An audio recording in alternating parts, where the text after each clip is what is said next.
중년이 되면 인간관계가 달라진다. 이 말은 사람을 덜 만나게 된다는 뜻이 아니다. 관계를 대하는 기준 자체가 바뀐다는 의미에 가깝다. 젊을 때의 인간관계는 확장 중심이다.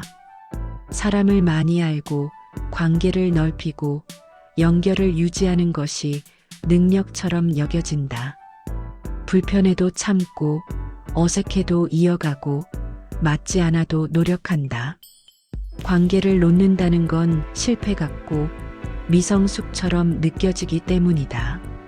하지만 중년에 접어들면 상황이 달라진다. 관계는 더 이상 성취의 대상이 아니다. 삶을 지탱하는 요소가 아니라 삶을 소모시키는지 지켜주는지를 판단해야 할 대상이 된다. 이 변화는 어느 날 갑자기 찾아오지 않는다. 조용하게 아주 일상적인 계기로 시작된다. 중년이 되면 사람을 만난 뒤의 상태를 먼저 확인하게 된다. 대화가 즐거웠는지보다 집에 돌아왔을 때 마음이 어떤지가 더 중요해진다. 예전에는 웃고 떠들었으면 좋은 만남이었다. 지금은 다르다. 웃었는데도 기운이 빠지면 그 만남은 다음부터 줄어든다. 이건 예민해진 게 아니다. 몸과 마음이 보내는 신호를 무시하지 않게 된 것이다. 중년은 더 이상 이 정도는 참을 수 있지라는 말로 자신을 설득하지 않는다. 참는 순간 그 대가가 너무 크다는 걸 이미 여러 번 겪었기 때문이다.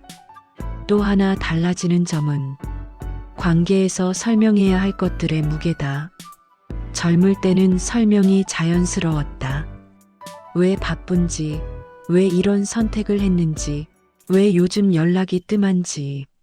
설명은 관계를 유지하기 위한 최소한의 예의처럼 여겨졌다. 하지만 중년이 되면 설명은 에너지를 요구하는 일이 된다.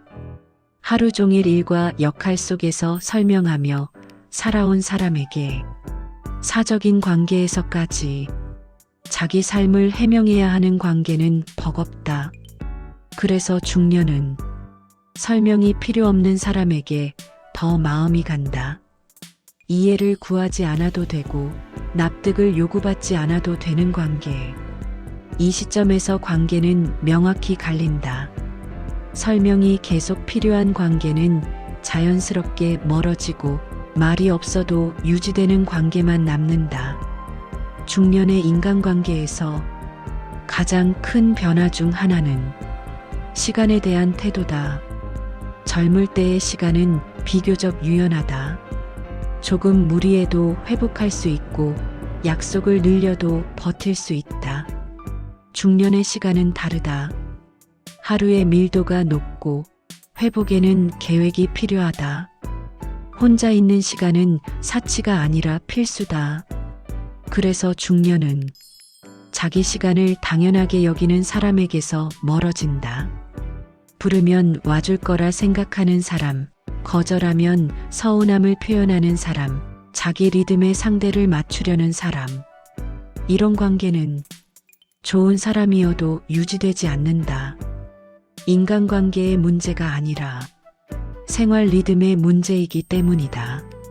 중년이 되면 관계에서의 기대도 달라진다. 젊을 때는 관계에 많은 것을 기대한다. 정서적 지지, 위로, 공감, 재미, 연결감. 한 관계에 여러 역할을 맡긴다. 하지만 중년은 경험으로 안다. 기대가 많아질수록 관계는 무거워진다는 걸. 그래서 중년은 관계를 단순하게 둔다. 이 사람에게서 무엇을 얻을지를 계산하지 않고 이 관계가 나를 얼마나 소모시키는지를 먼저 본다.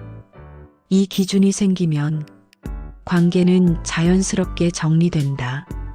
미워서가 아니라 필요 이상으로 기대하지 않기 위해서다.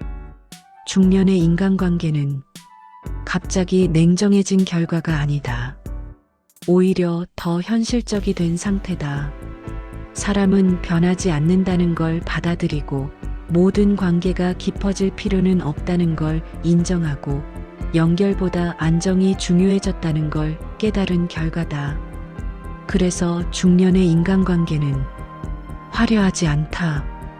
자주 연락하지 않아도 되고 자주 만나지 않아도 된다. 하지만 오래 간다.